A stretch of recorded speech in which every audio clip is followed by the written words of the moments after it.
मित्रांनो, ठरलं तर मग या मालिकेच्या आजच्या भागामध्ये कुसुम आता मधुभाऊंकडे येते आणि त्यांना म्हणते, मधुभाऊ, जर तुम्ही फक्त थंड वाऱ्यात बसायला आला असतात ना, तर मी काहीच बोलले नसते. आम्हाला तुमची मनस्थिती कळतीये आणि अजून एक, काळ हा सर्व दुःखावरचा एकमेव उपाय आहे आणि हेच मी सायलीला समजावत होते. त्यावेळी आता मधुभाऊ म्हणतात की उद्या काय होईल हे दूर राहिलं ग कुसुम. परंतु काल जे घडलं ना ते कसं पुसायचं? कारण सायलीपेक्षा मला स्वतःचाच जास्त राग येतोय. कारण सायलीचं वागणं मी नाही थांबवू शकलो. मला ते कळलंच नाही. कारण सायलीच्या भविष्यामध्ये फक्त आणि फक्त आता अंधार आहे. असं जेव्हा मधुभाऊ म्हणतात, तेव्हा कुसुमला खूप वाईट वाटतं. त्याचवेळी सायलीसुद्धा हे सगळं बोलणं ऐकत असते आणि रडत असते. इकडे कुसुम विचारते, मधुभाऊ तुम्ही असं का म्हणताय की सायलीच्या भविष्यात फक्त आणि फक्त अंधार आहे? मग आता नको म्हणू का मी? कारण माझा जीव अगदी तिळतिळ तुटतोय, त्याचं काय करू मी? अगं तुला काय वाटतं कुसुम, मी तिच्याशी असा जे कठोर वागतो त्याने मला खूप आनंद होतोय का? पण एक मात्र खरं कुसुम, की अर्जुन सुभेदाराचं नाव मला तिच्या आयुष्यातून अगदी पुसून टाकायचंय. कारण त्याच्यासारखा नीच माणूस कुठल्याही आईच्या पोटी जन्माला येऊ नये, असं जेव्हा रागातच मधुभाऊ कुसुमला म्हणतात, तेव्हा सायली हे सगळं बोलणं ऐकते आणि बिचारी अजूनच रडू लागते. कारण मधुभाऊंनीच असं बोलल्यानंतर मी माझं अर्जुनसमोर प्रेम तरी कसं व्यक्त करू, हा प्रश्न आता सायलीला पडतो. त्यानंतर ते रागातच म्हणतात की ते कुटुंब ना कधीही असं आनंदात राहू शकणारच नाही. दुसरीकडे अर्जुन हा खूपच संतापलेला असतो. त्यावेळी तो म्हणतो, हा जोशी आलाच कुठून आणि त्याला कसं माहीत की मी आता मधुभाऊंची केस लढणार नाही आहे, म्हणजे ती केस माझ्याकडे नसणार आहे. त्याचवेळी चैतन्य म्हणतो, अरे अर्जुन, अशा बातम्या ना कोर्टात लगेच पसरतात आणि त्यात तो जोशी आहे ना, तो आधीपासूनच जळतो तुझ्यावर. कारण एक चान्स मिळाला त्याने लगेच उडी मारली. पण तुला सांगतो अर्जुन, हे सगळं खूप डेंजरस आहे आणि असंही तुझ्याशिवाय कुणालाही ती आश्रम केस जिंकणं डिफिकल्ट जाणार आहे. त्यात दुसरा कोणी सेन्सिअर वकील असताना तर त्याने प्रयत्न जरी केला असता. हा जोशी काय करणार आहे, जमणार आहे का त्याला? त्याचवेळी पुढे आता तो म्हणू लागतो, तुला तर आठवत असेल अर्जुन, अरे त्या जग्गू मर्डर केसमध्ये तुझ्या विरोधात काय फालतू आर्ग्युमेंट केलं होतं त्याने आणि हा करणार का केस सॉल्व? अरे काहीतरी हा मूर्खपणा करून बसेल आणि मग निस्तारावं लागेल. मग नंतर मधुभाऊ सुटणं खरंच अशक्य आहे. अर्जुन, आता आपल्यालाच काहीतरी करायला हवं. मला असं वाटतंय तू जा आणि त्या जोशीबरोबर बोल. कारण नक्की सगळा प्रकार काय आहे ना हे एकदा तू बघच. त्याचवेळी आता अर्जुन म्हणतो, नाही, त्या अगोदर मला एक इम्पॉर्टंट काम करायचंय. असं म्हणून तो आता कसला तरी विचार करतो. चैतन्य विचारतो, कुठलं काम? तेव्हा अर्जुनच्या मनात वेगळंच काहीतरी असतं आणि तो त्याच गोष्टीचा विचार करतो. दुसरीकडे सायली बाहेर येते आणि मधुभाऊंचे हात हातात घेते. म्हणते की फक्त एकदा माझं शांतपणे बोलणं ऐकून घ्याल तुम्ही? आणि ते तुम्हाला पटायलाच हवं असा माझा आग्रहसुद्धा नाही आहे. कारण मी चुकले आहे हे अगोदरच मी मान्य केलं आहे. कारण मधुभाऊ जे काही घडलं ना ते कुठल्या परिस्थितीमध्ये घडलं ना हे तुम्हाला कळायलाच हवं. अहो मधुभाऊ, मी दारोदारी फिरत होते तुमची केस कुणीतरी घेण्यासाठी, परंतु कुठलाही वकील तुमची केस घेण्यासाठी तयारच नव्हता आणि अशा परिस्थितीमध्ये माझ्यासमोर जो पर्याय होता ना तो मला निवडावा लागला आणि मला ते स्वीकारावं लागलं मधुभाऊ. मला वाटलं होतं या वर्षामध्ये तुम्ही निर्दोष मुक्त व्हाल आणि मी त्या कॉन्ट्रॅक्टमधून मुक्त होईल. मग आपण पुन्हा सर्वजण आपल्या आश्रमामध्ये एकत्र राहू. तेव्हा मधुभाऊ आता लगेच तिचा हात हातातून बाहेर काढतात आणि म्हणतात की पाण्यावरचं खडूने पुसावं एवढं सोपं वाटतं का तुला सायली हे? कारण अर्जुन सुभेदारची बायको म्हणून तू स्वतःची ओळख निर्माण केलीस. ती ओळख आता लोक वर्षभरात विसरतील का सांग ना? त्यावेळी सायली म्हणते, एका वर्षानंतर काय घडेल ना याचा खरंच मी विचार केला नव्हता मधुभाऊ. पण आता मला ही ओळख अगदी आवडायला लागली आहे. कारण माझं मलाच कळलं नाही की मी अर्जुन सरांमध्ये कधी गुंतत गेले. तेव्हा आता सायलीचं बोलणं ऐकून मधुभाऊंना धक्का बसतो. त्यावेळी सायली म्हणते की मधुभाऊ ऐका ना, माझ्यासाठी हे फक्त कॉन्ट्रॅक्ट मॅरेज राहिलंच नाही आहे. कारण मी खरंच अर्जुन सरांवर खूप मनापासून अगदी प्रेम करायला लागली आहे. आता मधुभाऊंचा राग अनावर होतो आणि ज्याने तुझ्या परिस्थितीचा गैरफायदा घेतला, तू त्याच्या प्रेमात तरी कशी पडू शकतेस, असं रागातच ते विचारतात. तेव्हा सायली आता म्हणते की मधुभाऊ, अहो त्यांनी माझा कोणताही गैरफायदा नाही घेतला. अहो 100 नंबरी सोना आहे ते आणि मनाने अगदी स्वच्छ आहेत माझे अर्जुन सर. त्या व्यक्तीवर ते प्रेम करतील ना मधुभाऊ, त्या व्यक्तीबरोबर ते आयुष्यभर एकनिष्ठ राहतील. त्याचवेळी आता मधुभाऊ म्हणतात, काय त्याने तुला सांगितलंय का त्याचं तुझ्यावर प्रेम आहे म्हणून? अगं, आणि सांगितलं जरी असेल ना, तरीही त्याचं हे एक नवीन नाटक असेल. कारण लग्नाचं कॉन्ट्रॅक्ट करणाऱ्या माणसाला एकनिष्ठ या शब्दाचा अर्थ तरी कळतो का? कारण तू ज्याचे गोडवे खातेस ना, त्याने फक्त तुझ्या भावनांचा वापर केलाय. तू त्याच्याशी कॉन्ट्रॅक्ट करतानाही विचार केला नाहीस आणि नंतर प्रेमात पडतानाही केला नाहीस. तेव्हा कुसुम म्हणते की मधुभाऊ, मी अगोदर सायलीला खरंच खूप समजवायचे. आज सायली म्हणते प्रेमात पडताना अगोदर कुठे काय विचार केला जातो मधुभाऊ? कारण मधुभाऊ, तुम्ही सुद्धा प्रेम केलत ना आणि प्रेमविवाह केला ना, तरीही तुम्ही हे विचारताय.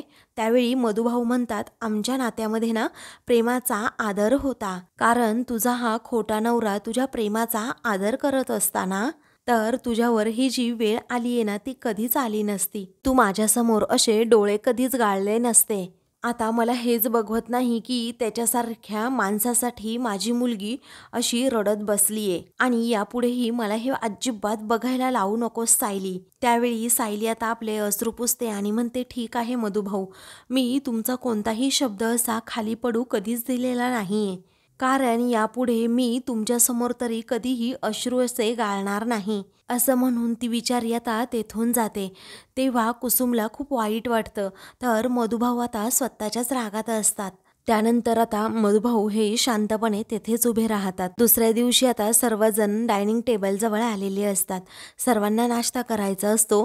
तर प्रिया आता लगेच पूर्ण आजींना म्हणते की तुम्ही सगळेजण शांतपणे बसा, मी तुम्हाला वाढते हा.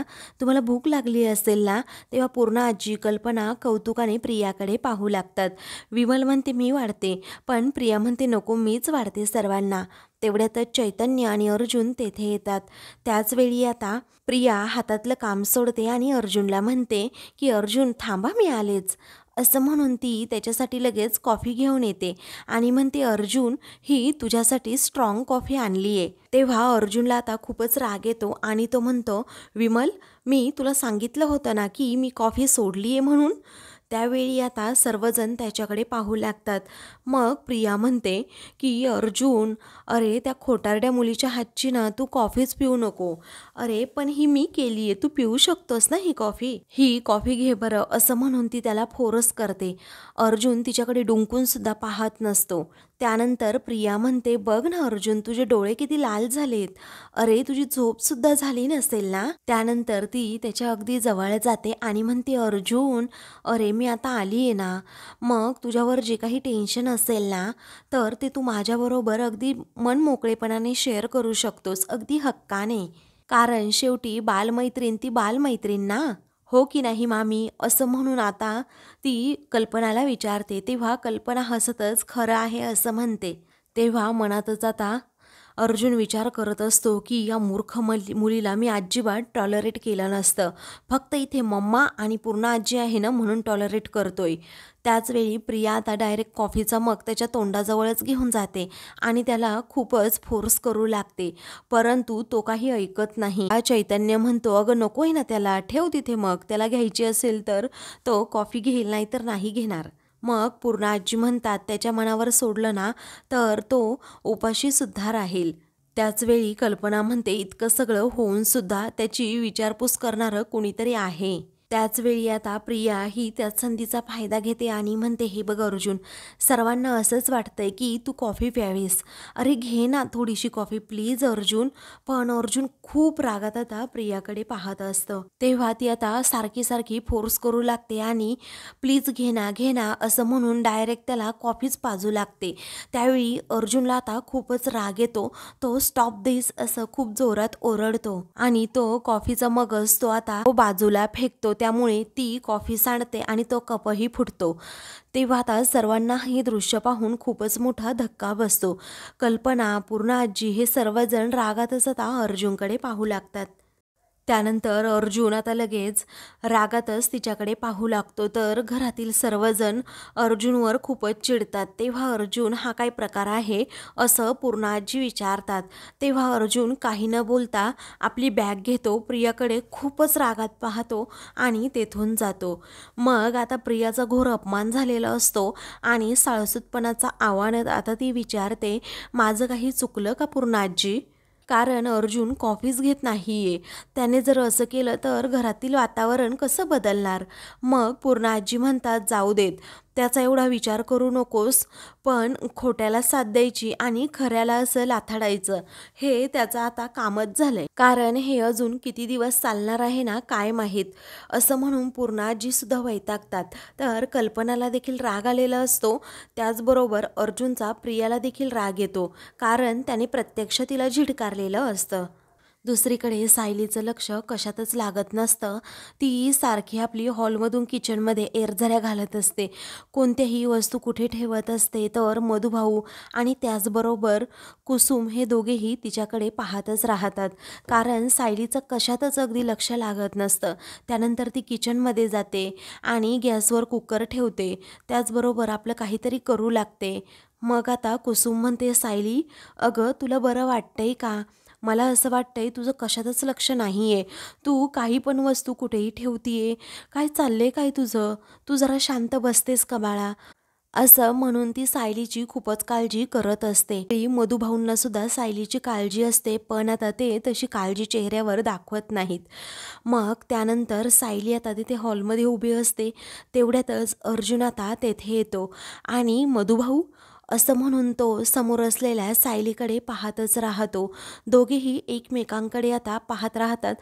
सायलीला आता अर्जुनला पाहून खूपच आनंद होतो आणि अर्जुनलाही तेवढाच आनंद होतो. तो आपल्या सायलीकडे पाहतच राहतो. त्याच्या डोळ्यातून आनंदाश्रू येतात. सायलीही रडत असते. आता सायलीच्या हातातून आपोआपच तो टॉवेल खाली पडतो. मग आता अर्जुन सायलीवरून नजरसुद्धा हटवत नाही आणि सायलीसुद्धा. त्यानंतर आता मधुभाऊ दोघांकडे पाहतच राहतात. कुसुमला समजलेलं असतं की दोघेही एकमेकांशिवाय नाही राहू शकत. मग आता त्या बिचारीच्या डोळ्यातही पाणी येतं, कारण या दोघांचं एकमेकांवर खूप प्रेम आहे हे तिला कळून चुकलेलं असतं. आणि मग नंतर मधुभाऊ रागातच विचारतात, तू इथे कशाला आलास? मग सायली बिचारी पटकन आतमध्ये निघून जाते. तरीही अर्जुनचं आता मधुभाऊंकडे लक्ष नसतं. आता सायली आतमध्ये हसत असते, कारण अर्जुनला तिला पाहायला मिळालेलं असतं आणि अर्जुनही डोकावून सायलीकडे पाहत असतो. त्याचवेळी आता मधुभाऊ दोघांकडेही पाहतात. तर रागातच ते विचारतात, तू इथे कशाला आलास?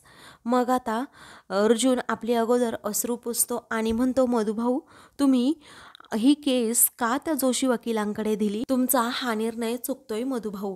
त्यावेळी मधुभाऊ म्हणतात, निर्णय तर माझ्या लेकीचा चुकलाय आणि त्याचे परिणाम मला भोगावे लागतायत. त्याचवेळी अर्जुन म्हणतो की तुमचा राग माझ्यावर आहे मधुभाऊ, हे मी समजू शकतो, परंतु प्लीज केसवर तो राग तुम्ही काढू नका, कारण तो जोशी आहे ना, तो तुमची केस तुम्हाला जिंकू देणार नाहीये. हे सायलीला सुद्धा आता अर्जुनचं हे बोलणं पटत असतं, कारण तिला माहीत आहे की तो जोशी कसा आहे ते. पुढे आता मधुभाऊ अर्जुनवर रागवतात आणि म्हणतात, ते आम्ही आमचं बघून घेऊ, ह्या केसशी तुझा काहीही संबंध नाहीये. त्याचवेळी अर्जुन म्हणतो, मी तुम्हाला फक्त हेच सांगतोय की तो जोशी चांगला माणूस नाहीये. असं म्हणून तो सायलीकडे आतमध्ये पाहतो, कारण तिलाही माहीत असतं की तो जोशी कसा आहे. तेव्हा मधुभाऊ म्हणतात, मी ज्या माणसाला चांगलं समजत होतो ना, तो इतका वाईट निघाला ना की आमचं आयुष्य उद्ध्वस्त झालं. असं म्हणून ते अर्जुनलाच टोमणा मारतात. त्यानंतर आता मधुभाऊ म्हणतात की जो कोणी भेटेल ना आता, तो तुझ्या तुलनेने चांगलाच असेल. हे बघ, जोशी वकील खरंच हुशार आहे. माझी केस जर त्यांच्याकडे असती ना, तर एव्हाना मी सुटलो असतो. पण ती केस तू घेतलीस, ते पण चुकीच्या पद्धतीने. असं म्हणून अर्जुनवर नको ते आरोप तो करतो. त्याचवेळी सायली आता आतमध्ये रडत असते. अर्जुन आता सत्य सांगण्याचा प्रयत्न करतो की प्लीज माझ्यावर विश्वास ठेवा, पण मधुभाऊ ऐकतच नाही. तेव्हा आता कुसुमताई म्हणत असते की मधुभाऊ प्लीज अर्जुनवर कोणतेही आरोप केले ना तरी चालतील, परंतु एक वकील म्हणून त्याच्यावर असे आरोप करू नका. अर्जुन म्हणतो कोणतेही आरोप करू द्यात त्यांना, परंतु माझी एकच रिक्वेस्ट आहे, दुसऱ्या कोणत्याही वकिलाला तुम्ही केस द्या, परंतु त्या जोशी वकिलाला नको, कारण तो कसा आहे ना मला माहीत आहे. आता अर्जुन एवढी रिक्वेस्ट करतोय तरीही मधुभाऊ ऐकत नाही. तेव्हा सायली खूप रडू लागते. मग मधुभाऊ पुढे रागातच म्हणतात, मला तुमच्या सल्ल्याची अजिबात गरज नाहीये, त्यामुळे तुम्ही ही केस सोडणार नाही, तुम्ही बदनाम व्हाल ना. कारण अर्जुन सुभेदारांची केस ॲडव्होकेट जोशींकडे गेली, हे सर्वत्र पसरेल आणि तुमचं हसू होईल. आता हे तू लक्षात ठेव, मी तुझ्याकडे केस देणार नाही, जोशी वकिलांकडे देणार आणि वारंवार यानं त्या निमित्ताने इथे येण्याचा अजिबात प्रयत्न करू नकोस. आता चल निघ इथून, असं म्हणून मधुभाऊ हे अर्जुनला खूपच जोरात ओरडतात. त्याचवेळी सायली आता मनात विचार करते, असं नका हो करू मधुभाऊ, मी यांचा अपमान नाही सहन करू शकत आणि तुम्हालाही नाही थांबवू शकत. त्याचवेळी आता अर्जुन मधुभाऊंच्या चक्क पाया पडू लागतो आणि म्हणतो, मधुभाऊ प्लीज असं करू नका तुम्ही. अहो, एका वकिलाची केस जेव्हा दुसऱ्या वकिलाकडे जाते तेव्हा NOCवर सही करावी लागते. ते डॉक्युमेंट आणले आहे, परंतु त्यावर साईन करणारच नाही. आणि तुम्ही ॲडव्होकेट जोशी सोडून कुठलाही वकील केला ना तरीही मी लगेच साईन करेल, पण जोशी नाही. माझं प्लीज ऐका मधुभाऊ तुम्ही, कारण तो चांगला माणूस नाही मधुभाऊ, प्लीज ऐका माझं, असं तो अगदी तळमळीने मधुभाऊंना विनंती करतो. त्याचवेळी मधुभाऊ आता त्याचा हात पकडतात आणि म्हणतात, मला वेठीला धरतो का, कोण समजतोस, कोण तू स्वतःला, गुपचूप ना मुकाट्याने त्या NOCवर सही कर आणि माझा वकील कोण असेल हे ठरवण्यात तू तुझा वेळ वाया घालवू नको. पनवेलमधील वकील तुला इतके घाबरतात की तुझी ही केस घ्यायला कुणीही तयार नव्हतं. आणि मग त्याचवेळी ॲडव्होकेट जोशी हे अगदी देवासारखे धावून आले आणि म्हणूनच आता आशेला थोडी तरी जागा आहे. तेव्हा अर्जुन म्हणतो की जोशी स्वतः तुमच्याकडे आला होता का. मग आता मधुभाऊ रागातच त्याच्याकडे पाहतात, कारण अर्जुन आता सायलीकडे पाहत असतो आणि मोठ्यानेच म्हणतो की जोशी स्वतःहून अप्रोच झाले आहेत, याचा अर्थ कळतो का. मग आता रागातच मधुभाऊ म्हणतात, इकडे बघ, तुझ्या प्रश्नांची उत्तरं द्यायला ना मी बांधील नाहीये. हे बघ, तू ते NOCवर सही कर, फक्त छळण्यासाठी माझी ही अशी अडवणूक करू नकोस. त्याचवेळी अर्जुनचा आता नाईलाज होतो. सायली बिचारी खूप रडत असते. मग आता मधुभाऊंच्या हातावर पुन्हा ती NOC देत अर्जुन म्हणतो की मधुभाऊ हे ऐका, जर तुम्ही दुसरा कोणताही वकील हायर केला ना तरच मी या NOCवर सही करेल आणि त्या वकिलांना मदतसुद्धा करेल, पण जोशी वकिलांना अजिबात मी मदत करणार नाही. तेव्हा मधुभाऊ आता रागातच म्हणतात, तुझ्यामध्ये थोडी जरी लाज शिल्लक असेल ना तर तू NOCवर सही करशील. अर्जुन आता हात जोडतो आणि म्हणतो, आय एम सॉरी मधुभाऊ, नाही हे करू शकत, असं म्हणून तो आता आल्या पावली मागे निघालेला असतो. वेळी आता मधुभाऊ म्हणतात, मी एक बाप म्हणून सांगतोय की तू ह्या NOCवर सही कर, कारण मग याच केससाठी माझ्या लेकीने आयुष्याचा आणि त्याचबरोबर आमच्या अब्रूचा बळी दिला, हेच ओझं मला असं आयुष्यभर वाहावं लागेल आणि तू जर सही केली तर आमच्या घरातील क्लेश मिटतील आणि माझ्या लेकीच्या डोळ्यातून वाहणारं पाणी थांबेल. आता निदान सायलीच्या आनंदासाठी तरी सही कर, असं मधुभाऊ त्याला अगदी कोंडीत पकडतच बोलतात. तेव्हा आता सायलीचा आनंद त्याच्यासाठी सर्वात महत्त्वाचा असतो. त्याची पावलं आपोआपच थबकतात. तो आता मागे पाहतो आणि मधुभाऊंकडून ते लेटर घेऊन त्या NOCवर सही करतो. त्याचवेळी आता सायली ही खूप रडत असते आणि बिचारी तेथेच खाली बसते, कारण आता अर्जुनने ते NOCवर सही केली, आता आपला काहीच संबंध राहणार नाही असं आता सायलीला समजतं आणि म्हणूनच ती खूप रडते. अर्जुनसुद्धा तिच्याकडे आतमध्ये पाहत असतो आणि खूप रडत असतो आणि नंतर तो आता तेथून निघून जातो. तेव्हा सायलीला आता काय करावं सुचत नाही. तर मधुभाऊंना आनंद होतो, कारण अर्जुनने NOCवर सही केली.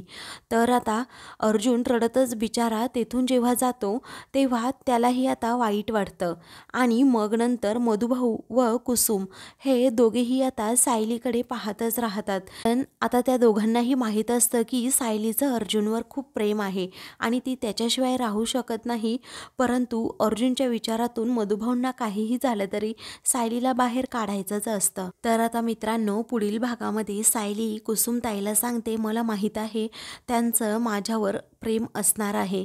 त्या दिवशी ते माझ्यासमोर त्यांचं प्रेम व्यक्त करणारच होते. मला माझ्या मनातून वाटतंय आणि मनातलं ओठावर एक ना एक दिवस येणारच कुसुमताई.